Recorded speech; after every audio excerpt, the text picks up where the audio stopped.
নিতাই গৌর হরি হরি। তাহলে ভক্ত কিভাবে ছোটে? সাধনার দ্বারা ছোটে। ভগবান কিভাবে ভক্তের কাছে আসে? করুণার দ্বারা আসে। প্রেক্ষাপটে ভক্ত ভগবানকে পায়। মনে রাখবে, আজও কত ভক্ত গৃহে বসে কাঁদে। মহাপ্রভু যেমন কৃষ্ণ বলে কেঁদেছে, কৃষ্ণকে না পাওয়ার বেদনায় কেঁদেছে, আজও বহু ভক্ত আছে গৃহে বসে কাঁদে আর ভগবানের উদ্দেশ্যে বলে, ভগবান আমার জীবনে আর কতদিন আমি বাঁচবো আমি নিজেও জানি না, তোমার দর্শন পাবো কি পাবো না তাও জানি না, তবে একটা কথা তোমার কাছে বলি, তুমি অবসর যদি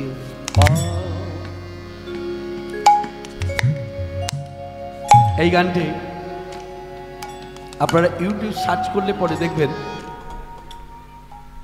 যিনি একমাত্র শিল্পী, যখন তার বয়স সীমা 60 বছর, বৃদ্ধ, সেই বয়সে তিনি চারিদিকে নাম তার ছড়িয়ে পড়ল।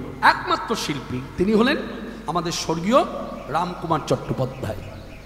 একমাত্র শিল্পী, 60 বছর বয়সে তার কথা সব বাংলার লোক জানতে পারলো, ভারতবর্ষের লোক জানতে পারলো, চিনতে পারলো যে ইনি রামকুমার চট্টোপাধ্যায়। তার আগে কিন্তু তার প্রচার হয়নি। আমরা যেমন অল্প বয়সী প্রচার পেয়েছি, অন্যান্য শিল্পীরা অন্য পথে যে যারা গান বাজনা করে তারা যেমন অল্প বয়সী প্রচার পায়, একমাত্র তিনি বৃদ্ধ বয়সে এসে প্রচার পেয়েছেন। এই গানটি তার গাওয়া। এখন তার যে ছেলে আমাদের শ্রদ্ধেয় দাদা শ্রীকুমার চট্টোপাধ্যায়, তিনিও গেয়েছেন। আপনি ইউটিউব সার্চ করবেন, তুমি অবসর যদি পাও বলে, দেখবেন পেয়ে যাবেন। মানে বলার অর্থ হলো তারা গিয়েছে তাদের ভাব দিয়ে। আপনি ভগবানকে যখন ডাকবেন, শাস্ত্র বলেছে আপনাকে ডাকতে, এবার আপনি কিভাবে ডাকবেন সেটা কিন্তু শাস্ত্র বলে দেবে না, ডাকতে হবে নিজের অনুভূতির দ্বারা। আস্তে শাস্ত্র আপনাকে পদ্ধতি দেখাবে, শাস্ত্র আপনাকে নিয়ম দেখাবে, রীতিনীতি দেখাবে এই দিকে। আর যখন আপনি পূজায় বসবেন বা ভগবানকে ডাকবেন, তখন প্রত্যেকের ব্যক্তিগত অনুভবের দ্বারা সে ডাকবে। তাই অনুভবটা কিন্তু কখনো নকল করা যায় না, ভাবটা কিন্তু কখনো নকল করা যায় না। একটা গানকে নকল করা যায়, সুরকে নকল করা যায়, লয়কে নকল করা যায়, কিন্তু ভাবকে নকল করা যায় না। তাই এখন যে আমি পরিবেশন করব, আমি আমার ভাব নিয়ে বলবো, তুমি অবসর যদি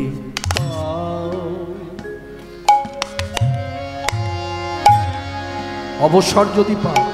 অবসরের কথা কেন বলছে না, ভগবান ত্রিভুবনের মধ্যে সব থেকে ব্যস্ততম পুরুষ। তার ব্যস্ততার কারণ একটু অনুভব করুন। ব্যস্ততার কারণ আপনি খুঁজে পাবেন। কি কারণে ব্যস্ততা? না সকলের ডাকে সাড়া দিতে গিয়ে তিনি ব্যস্ত। তাই সকলের ডাকে সাড়া দিতে গিয়ে তিনি ব্যস্ত। তাই বলছে, শোনো,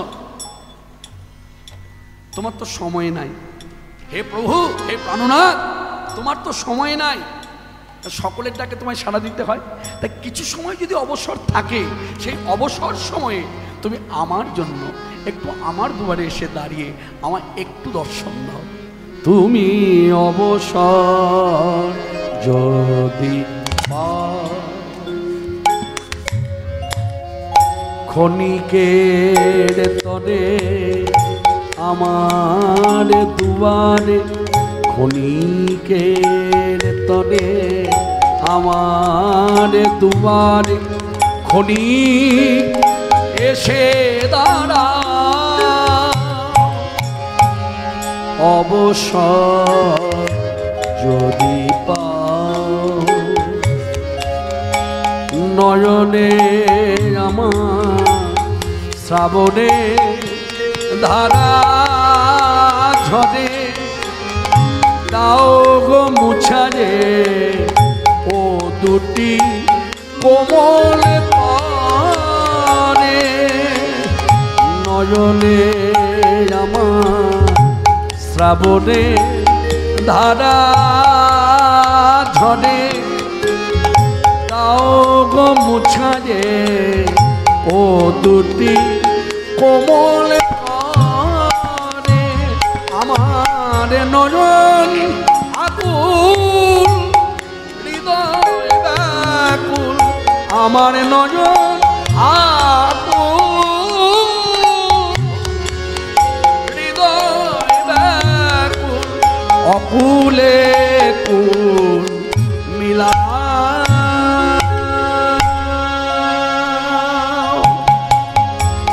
অবসর যদি পাও ক্ষণিকের তরে আমার দুয়ারে ক্ষণিক এসে দাঁড়াও। কামনার শিখা সদাই জ্বলিছে এই অশান্ত অন্তরে, নীরবে নিভৃতে বেদনা কাঁদিয়া কাঁদিয়া মনে। কামনার শিখা সদাই জ্বলিছে অশান্ত অন্তরে, নীরবে নিভৃতে বেদনা কাঁদিয়া কাঁদিয়া মনে। সব ব্যথা শত দলে দলে, সব ব্যথা শত দলে দলে চরণে রহিতে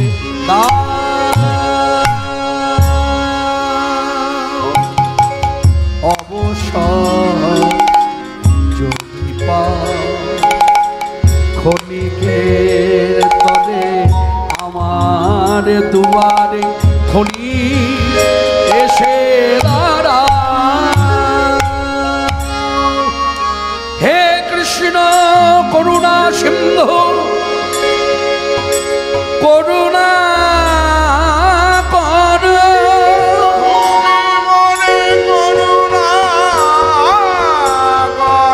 তুমি মনে করুণা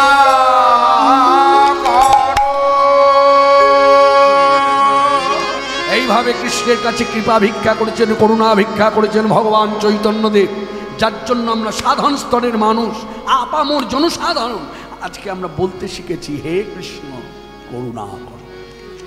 আজকে তিনি নিজেই কৃষ্ণ, তিনি কৃষ্ণের কাছে কৃপা ভিক্ষা করছেন জীব শিক্ষা হেতু, যার জন্য আমি সাধারণ মানুষ, আমার সাধারণ জ্ঞান, তাই আমি ভাবলাম বুঝলাম তাহলে কৃষ্ণ হচ্ছে ভগবান আর চৈতন্যদেব হচ্ছে তার দাস।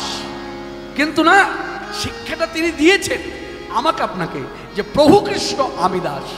তিনি যদি দাসের মতো আচরণ না করতেন, আজকে ভগবান শ্রীকৃষ্ণের দাসের আচরণ কেমন হওয়া উচিত, তার বৃত্তি কেমন হওয়া উচিত, এই শিক্ষাটা আমার মনে হয় ব্যক্তিগত মত শাস্ত্র পড়েও হতো না।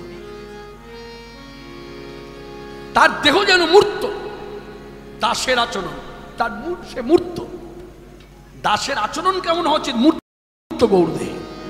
তাই এই সব তথ্যের মর্যাদা দিয়ে আমরা ছোট্ট করে বলবো, জগৎবাসী পুরুষ নারী প্রাণ ভরে ভজ নিতাই, নিতাই গৌর হরি। জগৎবাসী পুরুষ নারী ভজ নিতাই গৌর হরি। জগৎবাসী পুরুষ নারী ভজ নিতাই গৌর হরি। জগৎবাসী পুরুষ নারী ভজ নিতাই গৌর হরি। জগৎবাসী পুরুষ নারী ভজ নিতাই গৌর হরি। জগৎবাসী পুরুষ নারী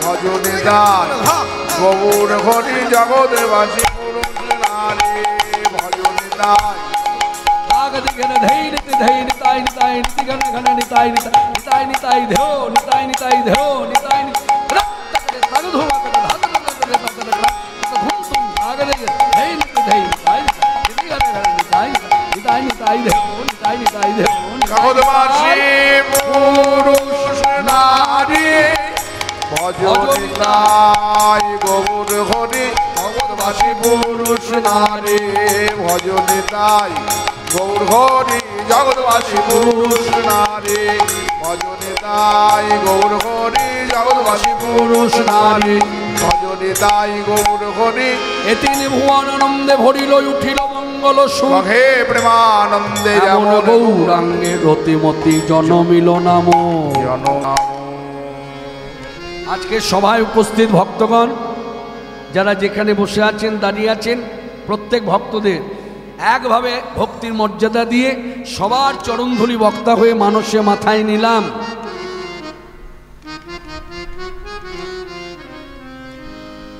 আপনারা জানেন, কীর্তন শুরুর আগে ঘোষক হিসাবে ঘোষণা করে দিয়েছে আজকের বিষয় আস্বাদন কি হবে। আপনারা হয়তো কেউ শুনেছেন, সেই সময় যারা এসেছেন শুনেছেন, শুনে নিয়েছেন, যারা পরে এসেছেন তারা জানতে পারেননি। তাদের জন্য আমি সেই একই ভূমিকায় দাঁড়িয়ে বলবো, আজকের বিষয়, আমাদের আস্বাদনের বিষয় হলো শ্রী শ্রী চৈতন্য চরিতামৃত, শ্রী শ্রী চৈতন্য ভাগবত, এই দুটি শাস্ত্রগ্রন্থকে অবলম্বন করে নামাচার্য শ্রী ঠাকুর হরিদাসের জীবনী কথা। তবে একটু আগে ভাগে বলে দিই, জীবনী কথা আস্বাদন হবে, আদি মধ্য শেষে যাব না। কেন বলুন তো? আগামীকাল কীর্তন আছে। আজকে যদি সমাধি দিয়ে দিই তাহলে আগামীকাল কীর্তন হবে কি করে? এই জায়গাগুলো মনে রাখবেন, যার জন্য যেখানেই 24 প্রহর কীর্তন হোক, অষ্টপ্রহর হোক, 16 প্রহর হোক, অহরাত্রি হোক, মনে রাখবেন প্রথম দিন প্রভাসযজ্ঞ, মাথুর, সন্ন্যাস লীলা, এইসব বর্জন। এই জায়গাগুলো মনে রাখতে হবে। হরিদাস নির্জান কথা, নির্জান বলা যাবে না।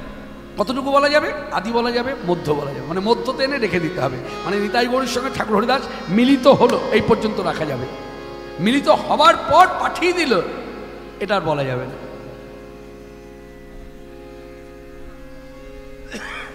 হরে কৃষ্ণ। হ্যাঁ, কি দিলেন? প্রণামী। টাকা দেবেন, আমাকে ডেকে দেবেন তো, আমি টাকা খুব ভালোবাসি। না, যারা যারা টাকা দেবেন তারা এসে আমাকে ডাকবেন, আমি কীর্তন থামিয়ে টাকা নেব। হ্যাঁ, 50 টাকা বলে কথা, কীর্তনের থেকে বেশি মূল্য। হরিবল হরিবল। হ্যাঁ, আমি আপনার বাবার মতো, এত বড় মেয়ে আমার, বাপরে বাপ, ওরে বাবারে, এত বড় মেয়ের বাবা, হরিবল, হরি বাবারে, মা আমি মারাই যাব, বেশি দিন আর বাঁচবো না। হরিবল হরিবল।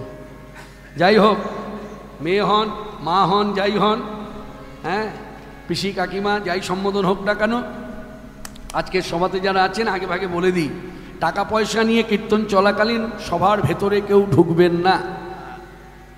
কীর্তন চলাকালীন টাকা পয়সা নিয়ে সভার ভেতরে আমার কাছে অন্তত আসবেন না। ওখানে বাক্স আছে, প্রণামী বাক্সের মধ্যে দেবেন, ভক্তি করবেন, চলে যাবেন। বুঝতে পারলাম? এই যে একটু আন কথা হয়ে গেল, এবার সবাই মিলে আমরা বলবো হরে কৃষ্ণ হরে কৃষ্ণ কৃষ্ণ কৃষ্ণ হরে হরে হরে রাম হরে রাম রাম রাম হরে হরে। তাহলে দুটি গ্রন্থকে অবলম্বন করে নামাচার্য শ্রী ঠাকুর হরিদাসের কথা বলতে গেলে প্রথমেই বলতে হবে জয় জয় হরিদাস, জয় হরিদাস, জয় জয় হরিদাস, জয় হরিদাস, জয় জয় হরিদাস, জয় হরিদাস, জয় জয় হরিদাস, জয় হরিদাস। নামের মহিমা যিনি করিলেন প্রকাশ, নামের মহিমা যিনি করিলেন প্রকাশ, নামের মহিমা যিনি করিলেন প্রকাশ, নামের মহিমা যিনি করিলেন প্রকাশ। অর্থাৎ ঠাকুর হরিদাস এলেন। এই যে আসার দরুন এক শ্রেণীর মানুষ তার জন্ম কোথায় এই দিকটা নিয়ে পড়ে থাকে। এখনো আছে অনেক মানুষ। আচ্ছা, ঠাকুর হরিদাস কোন কুলে জন্মেছে, হিন্দু না মুসলমান? এটা খুব জানার আগ্রহ। আমার গুরুদেব আমাকে এইভাবে বোঝাতেন, কৃষ্ণ শোন, ঠাকুর হরিদাস কোন কুলে জন্মেছে এই দিকটা না তাকিয়ে ঠাকুর হরিদাস এলেন, এসে আমাদের জন্য হিতার্থে কল্যাণার্থে কি দিলেন এটা নিয়ে ভাবা দরকার। তিনি এসেছিলেন বলি আমরা শিক্ষা পেয়েছি যে জাতি কুল নির্বিশেষে আসল হচ্ছে হরিনাম, আর হরিনামের মুখ্য ফল দুর্লভ কৃষ্ণ ভক্তি লাভ। তবু অনেক মানুষই জানতে চায় ঠাকুর হরিদাসের জন্ম কোথায়। আজকে সবার মধ্যে দাঁড়িয়ে আমি আপনাদের কাছে তুলে ধরি, ঠাকুর হরিদাসের জন্ম হয়েছে মুসলমানের ঘরে। এবার যারা শুনে আছেন যে না কৃষ্ণদা আপনার তো ভুল হয়ে গেল, কোথায় কোথায় ভুল হল, কোন জায়গায় ভুল করেছি, বলে এই যে জন্ম কথাটা বললেন না, যে মুসলমানের ঘরে সরাসরি বলে দিলেন, কিন্তু না, আমরা তো শুনেছি এর আগে যে ঠাকুর হরিদাসের জন্ম হয়েছে হিন্দুর ঘরে আর পালিত হয়েছে মুসলমানের ঘরে, তাই মুসলমান। ও ও আমি সরাসরি মুসলমান বলেছি বলে ভুল হয়েছে, বেশ ঠিক আছে, তাহলে ভুল ধরেই যাওয়া যাক। আমি কিছু কথা বলবো, কথাগুলো মন দিয়ে শুনুন। হ্যাঁ, আমি বলবো না প্রমাণ নেই, কারণ ভক্তিপথে পরীক্ষা, প্রমাণ, চ্যালেঞ্জ এই ভাষাগুলো তুচ্ছ তুচ্ছ। ওই যে আগে ভাগে বলেছি না, অন্ধের মতো বিশ্বাস যদি থাকে আপনার, তবে আসুন। যদি আমার থাকে তবে আমাকে ঢুকতে হবে এই পথে, আর আমার যদি অন্ধের মতো বিশ্বাস না থাকে, এই পথে ঢোকা না ভালো, না ঢোকাই ভালো। দেখছেন না এখন অন্ধের মতো বিশ্বাস নাই বলে ভক্তির মঞ্চে দাঁড়িয়ে যুক্তিবাদীদের মতো কথা বলে, ভক্তি নষ্ট করার চেষ্টা করে, ভক্তের নিন্দা করে, শাস্ত্রের নিন্দা করে, ভগবানের নিন্দা করে। তা এই প্রসঙ্গে একটা কথা আপনাদেরকে জানিয়ে দিই, খুব গর্বের সহিত বলি, যারা যারা ইউটিউব চ্যানেল দেখছেন, ফেসবুক দেখছেন, দেখবেন এই নিন্দুকেরা ভগবান নিন্দা করছে, শাস্ত্রের নিন্দা করছে, ভক্তের নিন্দা করছে, হ্যাঁ ইত্যাদি, শাস্ত্রের ভুল ধরছে। তা মনে রাখবেন, যেদিন থেকে এরা নিন্দা চর্চা শুরু করেছে, সেই দিন থেকে যদি শুরু করা যায় আজকের দিন পর্যন্ত, প্রসাদ ভোজি কিন্তু বেড়েছে, কমেনি। তাহলে কি বুঝলেন? এই কথাটা নিন্দুকদের কানে যাওয়া উচিত। ভগবানের নিন্দা করে কোনো লাভ হবে না, শাস্ত্রের নিন্দা করে কোনো লাভ হবে না, ভক্তের নিন্দা চর্চা করে কোনো লাভ হবে না। মনে রাখবেন, একটাই দৃষ্টান্ত, শেষ দৃষ্টান্ত। পাশে নদী, গায়ের লোক বসতি করে আছে, নদীর জলে বেগ কত গায়ের লোক কিচ্ছু জানে না। যেদিন বাঁধ দিল সেদিন বেগ ধরা পড়ল। ঠিক তদ্রূপ আপনারা যেদিন থেকে নিন্দা চর্চা শুরু করেছেন, সেই দিন থেকে প্রসাদ ভোজি সংখ্যাটা বেড়ে গেছে। এখানেই আমাদের জয়। আমরা আপনাদের নিন্দা করব না, আপনাদের সম্মানও করব না, অসম্মানও করব না, শুধু বলবো প্রসাদ ভোজির সংখ্যা বেড়েছে। এবার নিন্দার পথে থাকবেন নাকি ক্ষমা ভিক্ষা করে আমার চৈতন্য পাদপদ্মে আশ্রয় নেবেন? কেননা জানবেন, মানবেন, চৈতন্য চরিতামৃত আমাদেরকে শিক্ষা দিয়েছে, কলির জীবে আশ্রয়স্থল হচ্ছে চৈতন্য পাদপদ্ম।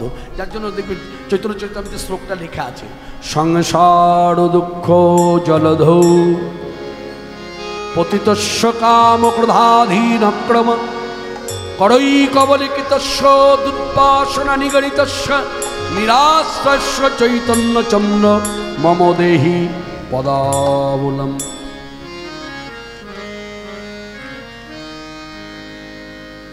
অনেক বছর পর কিন্তু আমি একটা সংস্কৃত শ্লোক উচ্চারণ করলাম। এই ইতিমধ্যে আমার কীর্তন যারা বীরভূম জেলাতে শুনছেন বহু বছর ধরে, একটা কথা আমার মাঝে মধ্যে কানে আসে। অনেকে বলে, কৃষ্ণ আপনি কীর্তন করেন কিন্তু সংস্কৃত শ্লোক বলেন না। এক শ্রেণী মানুষের ধারণা বোধহয় আমি শ্লোক বলতে জানি না বা আমি শ্লোক বলতে পারি না। আসলে তা নয়, আমার একটা গোড়ামি আছে। বাংলা ভাষা ছাড়া আমি কোনো ভাষাকে অত মর্যাদা দিই না, এটা আমার একটা গোড়ামি। লক্ষ্য রাখবেন, আমি সংস্কৃত শ্লোকের কথাটাই বলি, বাংলা অনুবাদটা বলি। যার জন্য আমার কীর্তন বলুক একজন যে অশাস্ত্রীয় কীর্তন, বলুক একজন, বলুক, সেই দিন থেকে কীর্তন করা বন্ধ করে দেবো। যে অশাস্ত্রীয় কীর্তন কেন মানুষকে শোনাবো? বলুক একটা কথা অশাস্ত্রীয় বলি, অসিদ্ধান্ত বলি, অপ্রাসঙ্গিক আলোচনা করি, কই সেটা তো বলতে পারছে না। কি বললো? সংস্কৃত শ্লোক বলে না, তাতে কি হলো? সংস্কৃত শ্লোক বলি না, তাতে কি হলো? এবার দেখেছেন কৃষ্ণদার কথা যে মিলে গেল। এই গত বছর যে শারদীয়া পূজা গেল, কিছু সংখ্যক মেয়েরা বাংলা ভাষায় মন্ত্র বলে পূজা পাঠ করেছে, দেখেছেন? ভাইরাল হয়েছে ফেসবুকে। কথাটা তো সত্যি। আজও বহু মানুষ আছে তুলসী পাতা ছিঁড়তে পারে না, ছিঁড়তে গেলে পরের বাড়িতে দুয়ারে গিয়ে দাঁড়ায়, দাঁড়িয়ে বলে তুমি তোমার ঘরে তুলসী পাতা আছে ছেঁড়া, হ্যাঁ তুলে আনা, তাহলে আমায় দাও। ছিঁড়তে পারছে না কেন? ভেতরে একটা ভয় কাজ করে। তুলসী পাতা ছিঁড়তে গেলে যে ছেড়ে, আমি চলতি ভাষায় বলছি, ছেঁড়া তো বলে না, কে বলে চয়ন। তো এই ছেড়ে যে দেখবেন সে বিড় করে কি যেন তুলসী গাছের কাছে দাঁড়িয়ে বলবার পরে তুলসী পাতার মধ্যে হাত দেয়, দিয়ে তারপরে একটুখানি ডালটা ভেঙে ঘরে নিয়ে যায়। তা ওটা বলতে জানে না, তার জন্য ভয় পায়।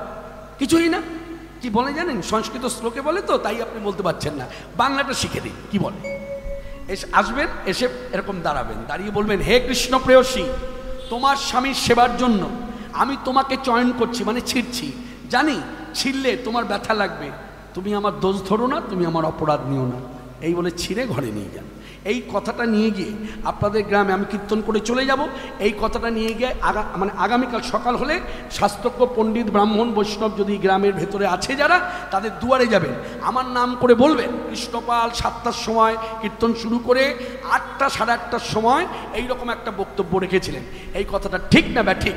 যদি ব্যাঠিক হয় তাহলে আমার সঙ্গে দেখা করবেন, যদি ব্যাঠিক না হয় তাহলে দেখা করতে হবে না। কেন ব্যাঠিক হলে শেখার আছে, যার জন্য দেখা করতে বলছি। সঠিক হলে শেখার নেই, তাহলে আমি জানবো আমার বলাটা ঠিক। আর ব্যাঠিক হলে ডাকছি কেন আপনাকে? কারণ আপনার কাছ থেকে আমার শেখার আছে, আমি শোধন করতে চাই, আমি সংশোধনা করে থাকতে চাই। হরে কৃষ্ণ। অপরাধী আগে অপরাধ করতো, সবাই বলতো জেলখানায় আছে, আর এখন বলে সংশোধনাগার। মানে সব মহাপ্রভুর অবদান। জগাই মাধাইকে উদ্ধার করে দেখিয়ে দিয়েছে এই যুগ সেই যুগ। এই যুগটা জেলখানায় থাকার যুগ না, এই যুগটা হচ্ছে সংশোধনাগারে থাকার যুগ। সংশোধন করো চিত্তের বৃত্তি, সংশোধন, মনোবৃত্তি সংশোধন। তা বললে অনেকভাবে বলা যায়। তা যে কথার মধ্যে ছিলাম, তাহলে ভুলটা কোথায় ধরেছেন? আমি বলেছি মুসলমানের ঘরে সরাসরি বলেছি, আপনি বলছেন না হিন্দুর ঘরে জন্ম পালিত মুসলমানের ঘরে। আচ্ছা, হিন্দুর ঘরে জন্ম পালিত মুসলমানের ঘরে, এই কথাটা আপনি বলছেন, আর আমি বলেছি মুসলমানের ঘরে জন্ম। আচ্ছা দেখুন তো আমার কথাটা চৈতন্য ভাগবতে বৃন্দাবন দাস ঠাকুর লিখেছে কিনা? যদি বৃন্দাবন দাস ঠাকুর চৈতন্য ভাগবতে বলে থাকে তাহলে কিন্তু আমি কথা বাড়াবো না, এখানে কথা রীতি রেখে তারপরে এগিয়ে যাব। দেখুন ভালো করে শুনুন, হ্যাঁ, চৈতন্য ভাগবতে বৃন্দাবন দাস ঠাকুর লিখেছে কিনা। মানে চৈতন্য ভাগবত বৃন্দাবন দাস ঠাকুর যখন লিখলো, চৈতন্য ভাগবত আগে, পরে চৈতন্য চরিতামৃত, যার জন্য কবিরাজ গোস্বামী চৈতন্য চরিতামৃত পড়ার ছন্দে বলে দিলেন মনুষ্য রচিতে নারে ঐছে গ্রন্থ ধন্য, বৃন্দাবন দাস মুখে বক্তা শ্রী চৈতন্য। অর্থাৎ ওই গ্রন্থ সাধারণ মানুষের লেখা নয়, সাক্ষাৎ ভগবান চৈতন্য দেবের লেখা, চৈতন্য দেবের বলা। তা সেখানে কি বলেছে? নাম প্রচারিতে প্রেম প্রচারিতে। পড়ুন চৈতন্য ভাগবত পড়ুন, তাহলেই জানতে পারবেন। নাম প্রচারিতে প্রেম প্রচারিতে, নাম প্রচারিতে প্রেম প্রচারিতে, হরিদাস জনমিলা হীন কুলেতে, হরিদাস জনমিলা হীন কুলেতে। আস্তে এবার প্রশ্ন আপনাদের করুন, যারা একটু ভেবেছেন যে আমি ভুল বলেছি, মনে মনে ভেবেছেন, তারা ভাবুন তো হীনকুল কোন কুল? বলুন, মুখে বলতে হবে কিন্তু হীনকুল কোন কুল? এখানে যে বৃন্দাবন দাস ঠাকুর হীনকুল লিখলেন, হীনকুল কোন কুল? মুসলমানের ঘরে জন্ম। তাহলে বৃন্দাবন দাস ঠাকুর বলেছে, তাহলে আমি তো বলি না, ওই যে আগেই তো বলেছি আমাদের, আমি কেন বক্তা হয়ে যে এখানে দাঁড়াবে, আপনিও যদি এখানে দাঁড়ান, আপনি কখনো আপনার বানানো কথা বলতে পারবেন না, যেহেতু কীর্তন তো আপনাকে শাস্ত্রের কথা বহন করে বেড়াতে হবে। আর শাস্ত্রবিহীন যখন কথা বলবেন তখনই হয়ে যাবে রসাভাস কীর্তন, অশাস্ত্রীয় কীর্তন।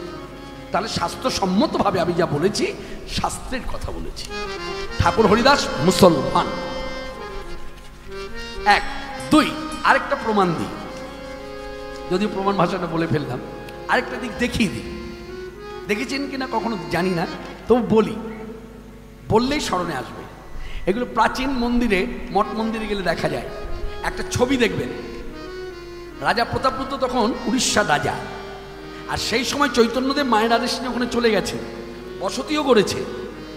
পণ্ডিত গদাধর তিনি ব্যাসাসনে বসে ভাগবত কথা বলেন, আর চৈতন্যদেব শ্রোতা, সামনে বসে আছে চৈতন্যদেব, পাশে রায় রামানন্দ, স্বরূপ দামোদর, আরো কত শত ভক্ত বৈষ্ণব সব আছে পার্শ্ব। তা রাজা প্রতাপরুদ্র দেখেন ওই হিন্দু বৈষ্ণবদের মধ্যে একজন মুসলমান বৈষ্ণব আছেন। তা রাজা প্রতাপরুদ্র মনে মনে বিচার করলেন যে এই যে এদের মধ্যে মুসলমান বৈষ্ণব আছে, এ কথা পরবর্তীকালে লোক যখন শুনবে হয়তো কেউ বিশ্বাস করবে, কেউ বিশ্বাস করবে না, এটা আমার তুলে রাখা দরকার। কিভাবে তুলব? তখনকার সময় তো ক্যামেরা ছিল না, তখনকার সময় ভালো একজন চিত্রকার ছিল যে ভালো ছবি আঁকতো, তাকে ডেকে কথাটা বললেন যে শুনুন, যখন গদাধর পণ্ডিত ভাগবত কথা বলবে আর চৈতন্যদেব তার পার্শ্বদের নিয়ে যখন ওই ভাগবত কথা শুনবে, তাদের মধ্যে যখন ওই মুসলমান বৈষ্ণব থাকবে, সেই সময়ে আপনি ছবিটা আঁকবেন, সেই আঁকা ছবিটা আমার হাতে দেবেন, এটা আমার সংগ্রহ করে রাখা উচিত। সেই চিত্রকার প্রথম ওই সময় ছবিটা আঁকে, আর সেই ছবিটা দেখবে প্রাচীন মন্দিরে গেলে দেখা যায়, পুরনো মঠ মন্দির প্রাঙ্গণে আছে। ছবিটা দেখবেন, তারা বসে ভাগবত কথা বলছে, শুনছে, চৈতন্যদেব বসে আছে, আর হরিদাস ঠাকুর স্নান করে এসেছে। স্নান করে এসে ভেজা কাপড়টা, গাছের নিচে বসে ভাগবত কথা হচ্ছে তো ছায়াতলে, আর এই ভেজা কাপড়টা গাছের ডালে এইভাবে মেলে দিচ্ছে। আর ঠিক সেই সময় আঁকাটা হয়েছে, নিচে লেখা আছে, দেখবেন অনেকের নাম লেখা আছে, পণ্ডিত গদাধর, স্বরূপ দামোদর, চৈতন্যদেব, রামানন্দ ঠাকুর, হরিদাস সমাধিতে রাখা আছে। হরে কৃষ্ণ। হ্যাঁ, আমার বড়দা স্মরণ করিয়ে দিলেন, যদি কাউকে জানাতে হয় তাহলে জানিয়ে দাও। সেই কথাটা হলো, কারোর যদি মনে হয় ছবিটা আমি দেখব, এখানে কোথাও দেখতে পাচ্ছি না, দেখব, তাহলে পুরীতে যাবেন, পুরীতে গিয়ে হরিদাস সমাধিতে যাবেন, হরিদাস সমাধিতে দাঁড়িয়ে এইভাবে তাকাবেন, ছবিটা দেখতে পাবেন, ওখানে টাঙানো আছে। জয় জয় হরিদাস, জয় হরিদাস, জয় জয় হরিদাস, জয় হরিদাস। নামের মহিমা যিনি করিলেন প্রকাশ, নামের মহিমা যিনি করিলেন প্রকাশ, নামের মহিমা যিনি করিলেন প্রকাশ। হরিদাস হরিদাস হরিদাস হরিদাস হরিদাস হরিদাস হরিদাস। খুলনা জেলার পুরহন গ্রামে প্রকট হইল, প্রকটধ্বনি খুলনা জেলার বুড়ভান গ্রামে প্রকট হইল, প্রকট হইল। নামে প্রচারিতে ব্রহ্মা প্রকট হইল, জনম হইল। নামে প্রচারিতে ব্রহ্মা প্রকট হইল, ঠাকুর জনম হইল। কোথায় এলো? খুলনা জেলা। আপনারা নিশ্চয়ই বুঝতে পারছেন, বাংলাদেশ, জেলার নাম খুলনা জেলা। বলে আচ্ছা কৃষ্ণদা, একটা কথা বলবো, আমি তো শুনেছি যশোর জেলা, শুনুন তাহলে বলি। ঘটনাটা কি জানেন? ভারত, বাংলাদেশ, পাকিস্তান যখন একসঙ্গে ছিল না, ভাগ হয়নি, তখন যশোর জেলার মধ্যে ছিল। যখন ভাগ হয়ে গেল, তখন ওই গ্রামটা খুলনা জেলার ভেতরে ঢুকে পড়ল, যার জন্য বলা হয় খুলনা জেলা। অর্থাৎ দেশ বাংলাদেশ, জেলার নাম খুলনা জেলা। আর এই খুলনা জেলায় আবির্ভূত হয়েছেন গত যুগের ব্রহ্মা, তত্ত্ব বিচারে গত যুগের ব্রহ্মা, এই যুগে নামাচার্য শ্রী ঠাকুর হরিদাস। ব্রহ্মা বলা হলো কেন? শ্রীমদ্ ভাগবত যারা পাঠ শোনেন, শ্রীমদ্ ভাগবত যারা ঘরে বসে পাঠ করেন, কেন ব্যাসাসনে বসার অধিকার তো সবাই পায় না, তাই অনেকে ঘরে বসে পাঠ করে, নিজের পাঠ নিজে শোনে। হরে কৃষ্ণ। 10 জনকে ডেকেও শোনায় না, কেন 10 জনকে ডেকে শোনাতে গেলে গুরু ঘরে গিয়ে আদেশ নিতে হয়, কারণ ওটা ব্যাসাসন তো, ওটা নারদীয় আসন নয়। আমি বহুবার বহু সময় দাঁড়িয়ে কথাগুলো প্রচার করেছি যে কীর্তনের আসনে আপনার ছেলে মেয়ে যদি কীর্তন করতে চায়, এর জন্য গুরুবাড়িতে গিয়ে আদেশের প্রয়োজন হয় না। কিন্তু আপনাদের ঘরে ছেলে মেয়েরা যদি কখনো ভাবে যে গুরু দীক্ষা হলো, আমার ইচ্ছা হচ্ছে ব্যাসাসনে বসে ভাগবত কথা বলবো, তাহলে গুরু বাড়িতে গিয়ে আদেশ নিতে হবে। গুরুদেব যদি আদেশ দেয় ব্যাসাসনে বসবার, তবে সে বসতে পারে, আর যদি বসার আদেশ না দেয় সে বসতে পারে না। যাই হোক, শ্রীমদ্ ভাগবত পাঠ শুনতে বসলে দেখা যায় ভাগবত পাঠক ব্রহ্মমোহন লীলা পাঠ করছেন। ব্রহ্মমোহন লীলা অর্থাৎ ব্রহ্মা রাখাল বালক চুরি করেছে, গাই বাছুর চুরি করেছে। প্রথম বলি দিনটার কথা বলি, কোন দিনে হয়েছে জানেন ঘটনাটা? ঘটনাটা হয়েছে বলরামের জন্মদিন। বলরামের জন্মদিন কোন দিন? রাখি পূর্ণিমা, যেদিন রাখি বন্ধন হয়,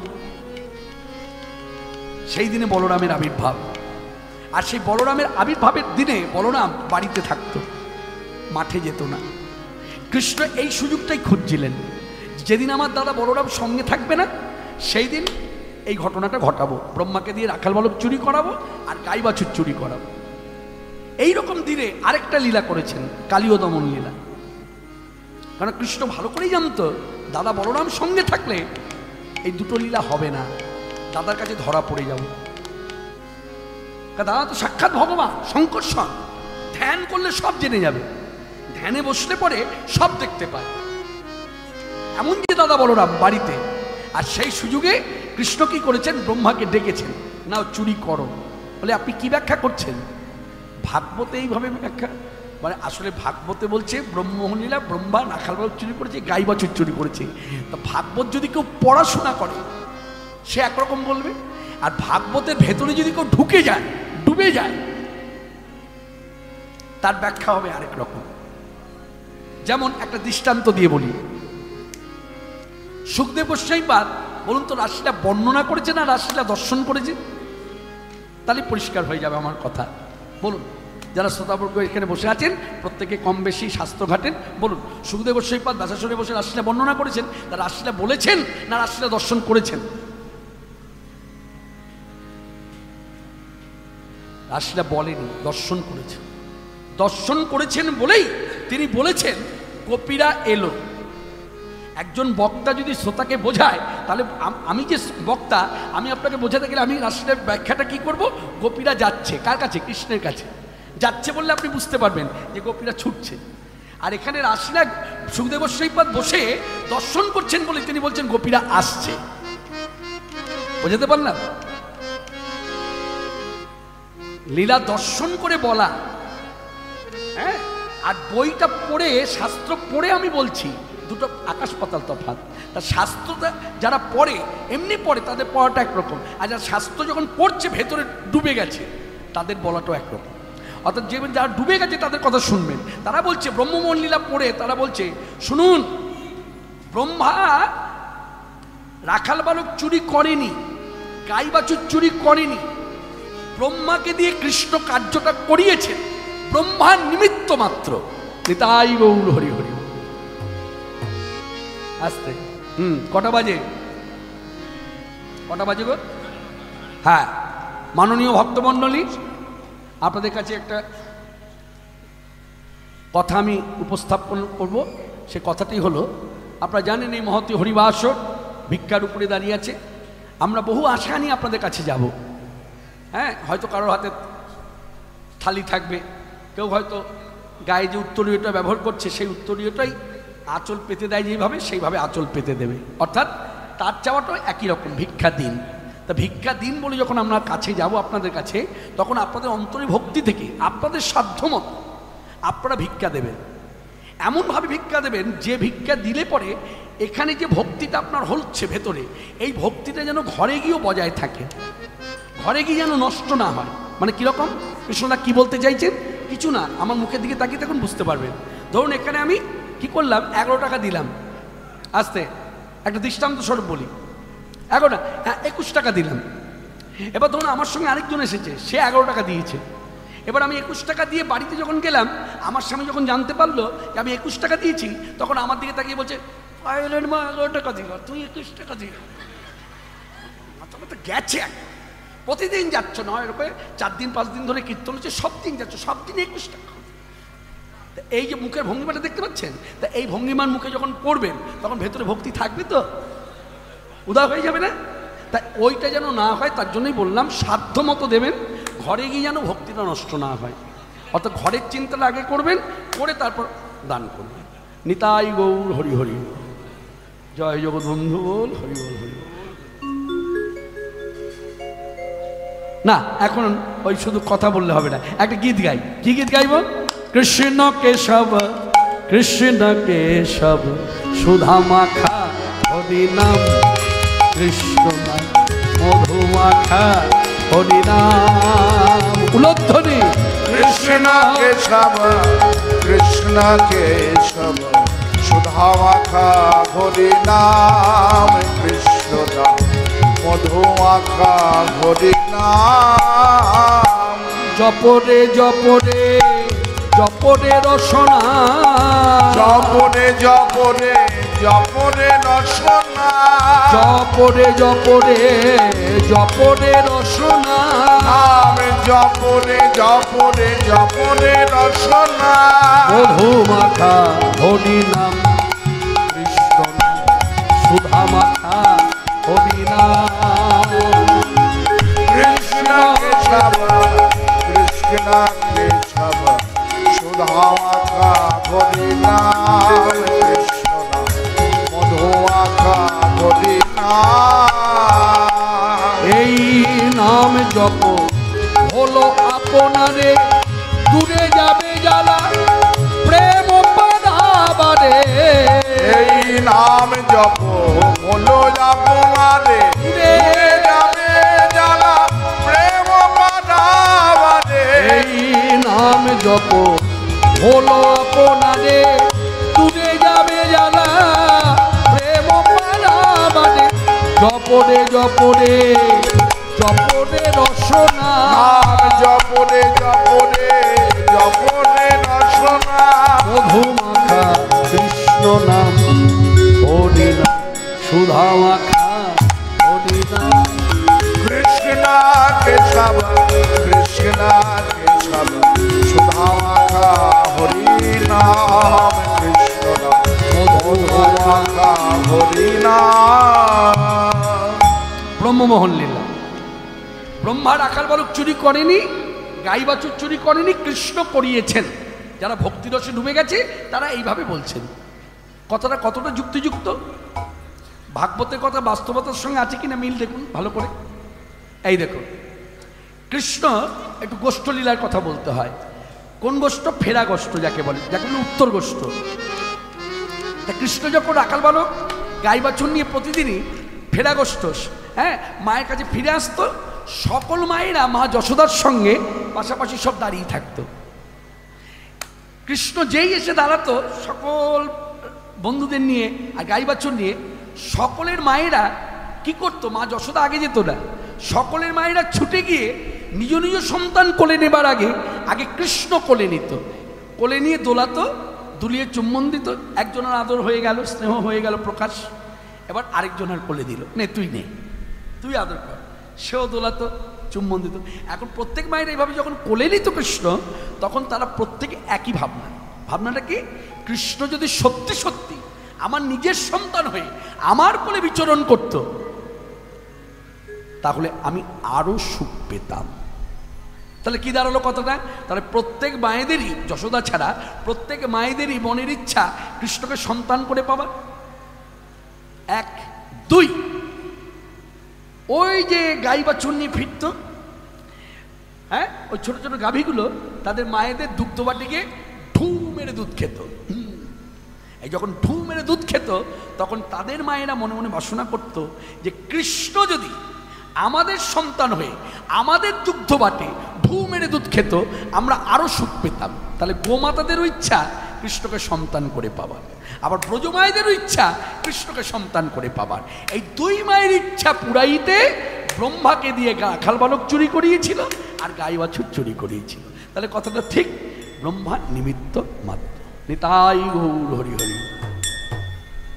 সেই ব্রহ্মা রাখাল বালক গাই বাছুর চুরি করবার পর কি হলো? তার শুদ্ধ চেতনার দ্বারা সে বুঝতে পারল যে কৃষ্ণই হচ্ছে পরম ব্রহ্ম, ভগবান। যার জন্য ব্রহ্মার অনেকগুলো শ্লোক বলেছিল। এই শ্লোকটি বলার পরে ব্রহ্মা আর কোনো শ্লোক বলেনি। যখন তার ভিতরে অপরাধ বোধ জাগলো যে আমি অপরাধী, আমি আমার বাবাকে পরীক্ষা করতে এসেছি। বাবা বলছে কেন না, তার নাভিকমনে ব্রহ্মার জন্ম, তাই না? তাই তো, নারায়ণের নাভিকমল থেকে তো ব্রহ্মা, তাহলে নারায়ণ হচ্ছে পিতা, তো নারায়ণকে কৃষ্ণ, তাহলে পুত্র সন্তান। তখন তার ভেতরে অনুশোচনা জাগলো, ছি ছি ছি, এ কি, কোনো সন্তান তার বাবাকে পরীক্ষা করে আর আমি পরীক্ষা করতে ছুটে এসেছি যমুনা পড়লে, ছি ছি ছি ছি। এই তখন কৃষ্ণের কাছে নিজেকে সঁপে দিলেন। ঈশ্বর পরম কৃষ্ণ সচ্চিদানন্দ বিগ্রহ অনাদিরাদি গোবিন্দ সর্বকারণ কারণম।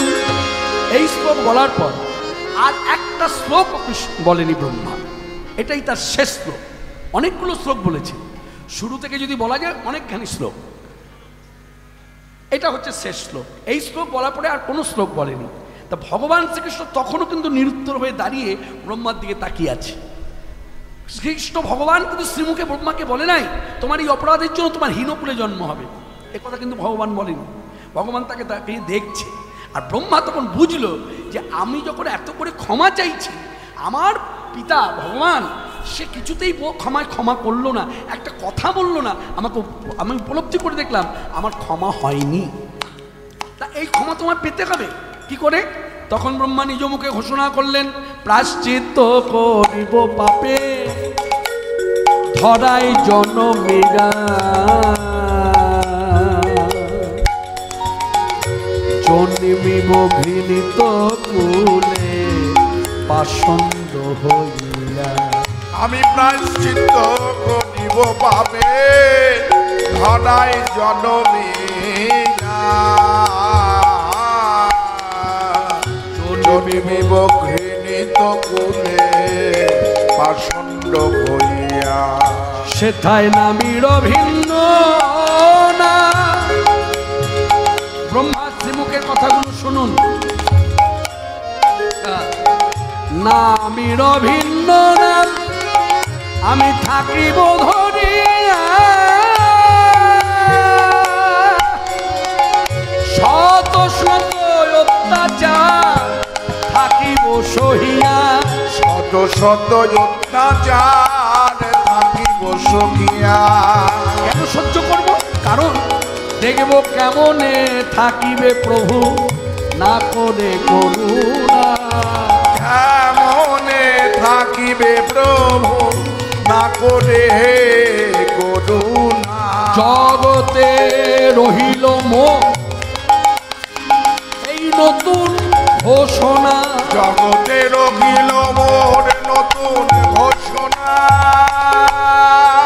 কথাগুলো যদি একটু ছোট্ট করে ভাঙিয়ে বলি তাহলে মূল কথা হলো ব্রহ্মা বলছে এই অপরাধের জন্য আমি হীনকুলে জন্মাবো, কিন্তু হীনকুলে জন্মাবো কিন্তু তোমার নাম নিয়ে জন্মাবো।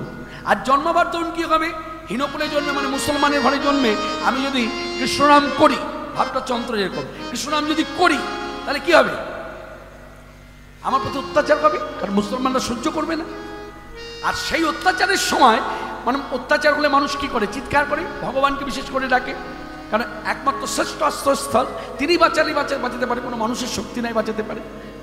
এত অত্যাচার, একের পর এক চাবুক মারছে, জল পান বন্ধ করে দিয়েছে।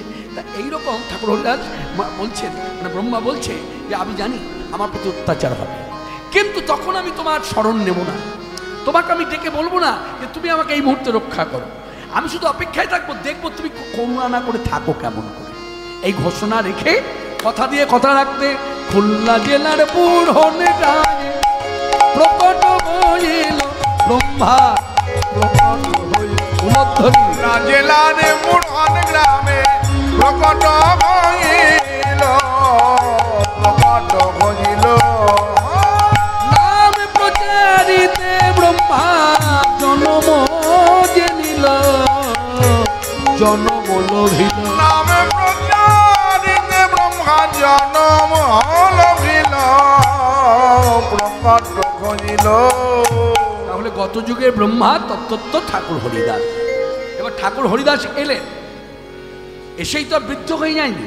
এখানে কথাটা কেন শুরুতে বলছি, আপনারা অনেকেই জেনে আছেন ঠাকুর হরিদাসের জীবনী কথায় আগে হয় বেত্রাঘাত, পরে হয় লক্ষ্যহীরা উদ্ধার। কিন্তু চৈতন্য ভাগ্য চৈতন্য চরিতামৃত যদি দেখা যায় তাহলে সেখানে গ্রন্থ কিন্তু আমাকে জানাচ্ছে অন্য কথা। কি? আগে হয়েছে লক্ষ্যহীরা উদ্ধার, তারপর হয়েছে বেত্রাঘাত। যখন বেত্রাঘাত হয়েছে তখন 52 থেকে 53 বছর বয়স। ঠাকুর হরিদাস মহাপ্রভুর থেকে 35 বছরের বড়। মানে ঠাকুর হরিদাস যখন এসেছেন তখনও গৌর জন্ম হয়নি। সেই ঠাকুর হরিদাস যৌবনে পরিপূর্ণ দেহ, যুবক এবং অকৃতদার, অদর সুন্দর, অনেকভাবে তাকে আখ্যা দেওয়া যায়। এই অদর সুন্দর কথাটা নিয়ে যদি বলা যায় তাহলে অদর সুন্দর কেন বলা হলো না, তার ভেতর বাহির দুই এক, কোনো দোষ নাই। বাইরে তো দোষ নাই, ভেতরও কোনো দোষ নাই, নির্মল হৃদয়। আর নির্মল হৃদয়ে ওই বসে বসে কুটিরে 3 লক্ষ নামে ব্রতী। 3 লক্ষ নাম জপ করবো, মনের ইচ্ছা 3 লক্ষ নাম প্রতিদিন জপ করব। জপ করে উঠে একটু শাক খাবো, একটু ছোলা খাবো, আর একটু জল পান করবো। শাক আর ছোলা খায়, হরে কৃষ্ণ। আহার কম, নিদ্রা নাই, সারাদিন নামের মধ্যে পড়ে থাকে। পর্ণ কুটির, আবার যে কুটিরের মধ্যে সূর্যের আলো ঢোকে, চাঁদের আলো ঢোকে, আবার বৃষ্টি হলে জল পড়ে। তবু ঠাকুর হরিদাস অনড়, আবার যৌবনে পরিপূর্ণ দেহ। যখন যুবক তখন গ্রামে রটনা হয়ে গেল এই সাধু সাধু না, ভণ্ড। এবার যুবক সাধু ভণ্ড এই কথা যখন প্রচার হয়ে গেল তখন তারা কি করলো, রাজা রামচন্দ্র খানের কাছে এসে নালিশ করলেন। রাজা রামচন্দ্র খান জমিদার, সে কি করলো, হ্যাঁ, সে তখন বললো তাহলে একটা বুদ্ধি করা যায়, ওর কাছে এমন একজনকে পাঠাবো যাকে দেখলে ওর বৈরাগ্য ধর্মটা নষ্ট হয়ে যাবে। সে কে? অন্য কেউ নয়, যাকে আমরা চলতি কথায় বলি বেশ্যা, মানে পতিতা, লক্ষ্যহীরা। নাম হচ্ছে লক্ষ্যহীরা। আবার এই লক্ষ্যহীরা নামের মধ্যে অনেক কিছু জড়িয়ে আছে। লক্ষ্যহীরা নাম কেন অনেকে প্রশ্ন করে, লক্ষ্যহীরা নাম কেন? দেখবেন আমার মতো সাধারণ বক্তা আমি উত্তর দেব, লক্ষ্যহীরা নাম কেন জানেন? লক্ষ্যটি হীরা একত্রিত করলে যে জ্যোতি, সেই জ্যোতি ছিল তার অঙ্গে, তাই তাকে লক্ষ্যহীরা বলা হতো। আবার হয়তো বললাম না না, ব্যবসাবৃত্তি করে লক্ষাধিক হীরা মজুত করেছিল, সঞ্চয় করেছিল, তার জন্য নাম লক্ষ্যহীরা। এইসব কথা মনে রাখবেন, জড়জগতে চায়ের দোকানে বসে শোনা যায়। চলুন কোনো বৈষ্ণবের কুটিরে যাই, দেখি সাধুসন্ত বৈষ্ণব মহাত্মা তাদের পতিতাদের প্রতি বা ব্যবসাদের প্রতি দৃষ্টিভঙ্গিটা কেমন, এই কথাতে বোঝা যাবে। চলুন বলে কার কাছে যাব? চলুন পরম বৈষ্ণব ডক্টর মহানাম্য ব্রহ্মচারী, অগাধ পাণ্ডিত্য, পরম বৈষ্ণব, তার কাছে জিজ্ঞাসা করি। তা করেওছিলাম, জিজ্ঞাসা করেছিলাম, আচ্ছা আপনার কি মনে হয় লক্ষ্যহীরা নাম কেন? তখন হাসতে হাসতে বলছে, কৃষ্ণ লক্ষ্যহীরা নাম কেন জানিস? লক্ষ্যটি হীরার মধ্যে একটাই হীরা, যার লক্ষ্য ছিল কৃষ্ণ পাদপদ্ম ছাড়ার কিছুই নয়, তাই নাম লক্ষ্যহীরা। তাই গৌর হরি হরি গৌর। এই জন্য একটা কথা আপনাদের বলে রাখি, দেখবেন প্রচার আছে, কথাটা আমার বানানো কথা নয়, দেখবেন কান পাতলেই শোনা যায় বৈষ্ণব জগতে। যতটুকু শুনবেন সাধু মুখে হরিকথা শুনুন, এই চিত্তের পরিবর্তন হবেই। মনে রাখবেন, আমি আমাকে দিয়ে বলি, আমার এত বছর কীর্তন জগৎ, এখানে মনে হয় ছেলেমেয়েরা বোধহয় খেলা করছে না? এই না না, বকতে বলিনি, ওমা ওদের বয়সের কাজ ওরা করছে। আমি তো বলিনি ওদেরকে তাড়িয়ে দিতে, ওদেরকে ধমক দিতে বলিনি, ওদের একটু বললেই হলো তোমরা বসে খেলা খেলো। হ্যাঁ, কাল বাদে পরশু তার করবে না, তাহলে ওদের কাজ ওরা করছে, আপনাদের কাজ আপনারা করছেন। যা বয়স সীমা শাস্তিই তো আছে, যে বয়সে যে কাজ সেটা শোভা পায়। তা যাই হোক, আসতে আমি একটা বুদ্ধিমানের কথা বলবো, আমার বুদ্ধিতে যতটুকু আছে। এই যে এরা যে কথা বলছে, খেলা করছে না, এই পালের মধ্যে গোদাকে, পালের গোদাটাকে নিয়ে চলে আসুন আমার কাছে, তাহলেই দেখবেন আর এই চিৎকার চেঁচামেচিটা হবে না। আমি তো তাই করি, এই বাচ্চারা যখন কথা বলে আমি নজরে রাখি যে কে এইদেরকে কথা বলাচ্ছে, তাকে কাছে এনে বসিয়ে রাখি, মালা পরিয়ে দিই, বসে থাকে। সেদিনও করলাম না, কোথায় যেন করলাম, এই বর্ধমান জেলাতেই করেছি। হ্যাঁ, তা যাই হোক, বাহ্যিক কথায় চলে গেলাম, আবার ভেতরে আসি। কি যেন বলছিলাম, ভুলে গেলাম। দেখেছো মাথাটা কি খারাপ আমার? হ্যাঁ হ্যাঁ হ্যাঁ, ওই যে বলছিলাম যে সাধুমুখে হরিকথা, সাধুমুখে হরিকথায় চিত্তের পরিবর্তন হয়। কেন বলছি? নিজেকে দিয়ে বোঝাই, তাহলে বুঝতে পারবেন, খুব পরিষ্কার বুঝে যাবে। দেখুন, আমি এত বছর কীর্তন করছি বীরভূম জেলা দিয়ে, ভাবুন হয়তো সব গ্রামে পৌঁছতে পারিনি, কিন্তু অনেক জায়গাতেই এসেছি জেলা বীরভূমে। তা এত জায়গায় কীর্তন করেছি, সবাই প্রশংসা করেছে, কৃষ্ণদা আপনার কীর্তন সত্যি খুব ভালো লেগেছে, খুব ভালো গেয়েছেন, দারুণ, যে যেভাবে পেরেছে ব্যক্ত করেছে। কিন্তু আজও পর্যন্ত কিন্তু কেউ, এই জেলার কথা দিয়ে বলি, অন্য জেলায় যাব না, এই জেলাতে আজও পর্যন্ত একটি মানুষ এসে আমার কাছে বলল না যে কৃষ্ণদা আপনার মুখের কীর্তন শোনার পর আমি প্রসাদ ভোজি হয়েছি, এটা কেউ বললো না। তার মানে কি? আমার কীর্তন শুনিয়ে মানুষকে মনোরঞ্জন করেছি মাত্র, কীর্তন শুনিয়ে মানুষকে একটু মাতিয়েছি মাত্র, ভালো লেগেছে তার, এই পর্যন্ত। কিন্তু তার ভেতরে জাগাতে পারিনি যে আমি দাস, প্রভু কৃষ্ণ, আমার উচিত প্রভুকে দিয়ে তারপর তার উচ্ছিষ্ট পাওয়া, এটা আমি পারিনি। এটা পারে কে? এই শক্তি দিয়েছেন সাধুকে। কেন না, সাধু যখন হরিকথা বলে সে টাকার বিনিময়ে হরিকথা বলে না। আর আমি টাকার বিনিময়ে বলি বলে ভগবান আমাকে মনোরঞ্জনের ক্ষমতা দিয়েছে, কিন্তু চিত্তশুদ্ধ করবার ক্ষমতা দেয়নি। বোঝাতে পারলাম? যার জন্য প্রচার আছে বৈষ্ণব জগতে, সাধু মুখে হরিকথা শোনো, সাধু মুখে হরিকথা শোনো, সাধু মুখে। যদি তোমার চিত্তের পরিবর্তন চাও, আর তুমি যদি মাততে চাও, একটু আনন্দ করতে চাও, তাহলে কীর্তনিয়ার মুখে কীর্তন শুনে তুমি আনন্দ করো, মাত। কিন্তু তুমি যদি ভাবো যে আমার এই জায়গাটা পরিষ্কার করতে হবে, তাহলে সাধু মুখে হরিকথা শুনতে হবে। যার জন্য সাধু মর্যাদা আলাদা। সাধু যার জীবনটাই ধুধু, সেই হলো সাধু। সাধু কথার অর্থ যেমন তেমনি সাধু দর্শনের মাহাত্ম্য তেমন। সাধুর বচনের মহিমা যেমন, সাধু দর্শন করলো সেই মহিমা তেমন। বলে কিরকম মহিমা? মন দিয়ে শুনুন, যারা কথাগুলো জানেন তারা মন দিয়ে শুনুন যে বক্তা ঠিক ঠিক বলছে কিনা। সাধু দর্শনের মহিমা কেমন? তখন আমি একজন মানুষ, আমি একবার গঙ্গা স্নান করলাম। কেন? গঙ্গা স্নানের পূর্ণতা হচ্ছে পাপ ক্ষয় হয়। আচ্ছা, একবার স্নানই পাপ ক্ষয় হয় না, বারংবার গঙ্গা স্নান করলে তবে সে পূর্ণতা লাভ করে। একটি মানুষ, আমার মতো একটি মানুষ যদি বারংবার তীর্থ ভ্রমণ করে তবে সে তীর্থের পূর্ণতা লাভ করে। আর সেই মানুষটি যদি একবার সাধু দর্শন করে সেই পূর্ণতা লাভ করে। নিতাই গৌর। বুঝেছেন সাধু দর্শনের মহিমা? যার জন্য সাধু দর্শন করাও ভাগ্যের দরকার, সাধুর বচন শোনাও ভাগ্যের দরকার, সাধুর উচ্ছিষ্ট পাওয়াও ভাগ্যের দরকার। ভাগ্য বলবান না হলে সাধু মুখে হরিকথা শোনা যায় না। তাই হরি হরি। আস্তে এই জায়গাটা পরিষ্কার করে দিলাম কেন জানেন? আমাদের বেশিরভাগ মানুষ কীর্তন শুনতে শুনতে কি হয়েছে এইভাবে কেউ বলে না, তবে আমি বলি কেন, মানুষকে সজাগ হতে হবে, সচেতন হতে হবে।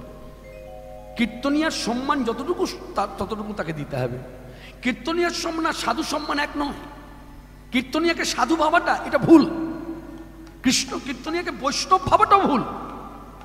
কারণ বৈষ্ণব কখনো চুক্তি করে হরিকথা বলে না। আমার কথাগুলো মিলিয়ে নেবেন, মান্যতা দিতে হবে না, আগে শুনুন, শুনে তারপর বিচক্ষণতার মধ্য দিয়ে বিচার বুদ্ধি দ্বারা আপনারা বিচার করবেন। কীর্তনিয়ার সম্মান আর বৈষ্ণবের সম্মান এক নয়। যার জন্য কি হয়েছে, কীর্তনিয়াকে সম্মান করতে করতে কোথায় দাঁড়িয়েছে আজকে দেখুন, ইউটিউব চ্যানেলটা খুলুন। আজকে রাসলীলা কোন পর্যায়ে গেছে? আগে রাসলীলা হতো, রাসলীলার নায়ক ছিল কৃষ্ণ, কৃষ্ণ কেন্দ্রিক রাসলীলা শুনেছি। আস্তে আমরা শুনেছি কৃষ্ণ কেন্দ্রিক রাসলীলা, আর এখন বর্তমানে হয়েছে কীর্তনিয়া কেন্দ্রিক রাসলীলা।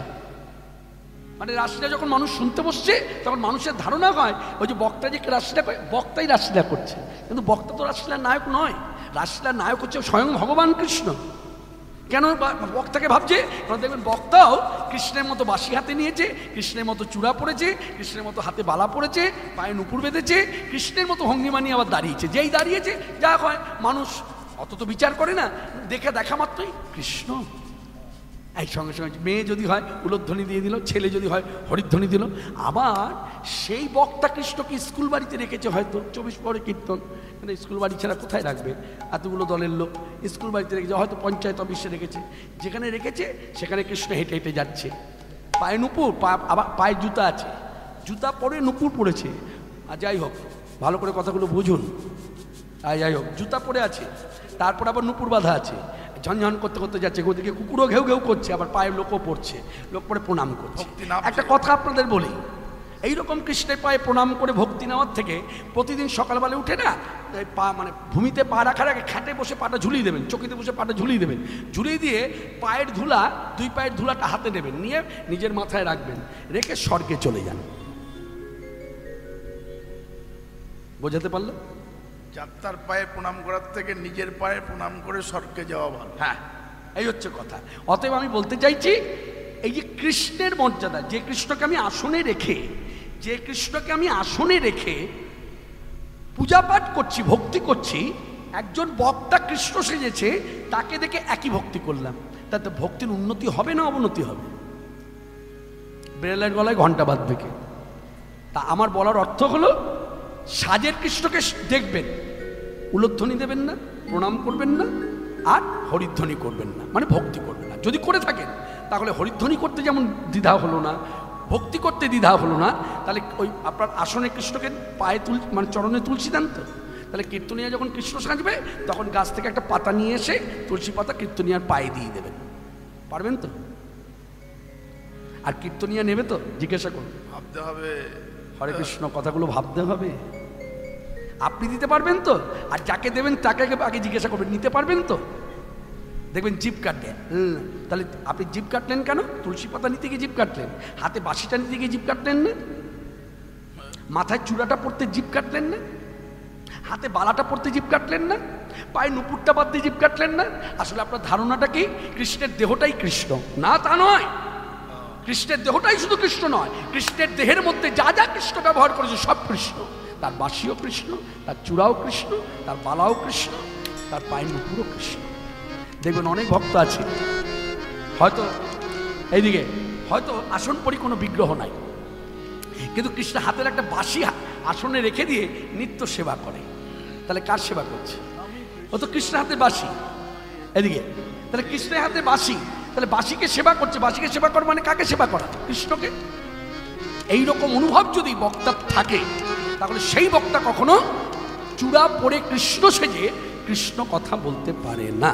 আমি কৃষ্ণময় জগৎ দেখি, আমি কৃষ্ণময় জগৎ দেখি, যেদিকে ফিরাই আঁখি সেদিকে কৃষ্ণ দেখি, কৃষ্ণময় জগৎ দেখে দেখে, কৃষ্ণময় জগৎ দেখি, আমি কৃষ্ণময় জগৎ দেখি। আমি কৃষ্ণময় জগৎ দেখি। ভিতরে দিয়া মরমে মুশকিল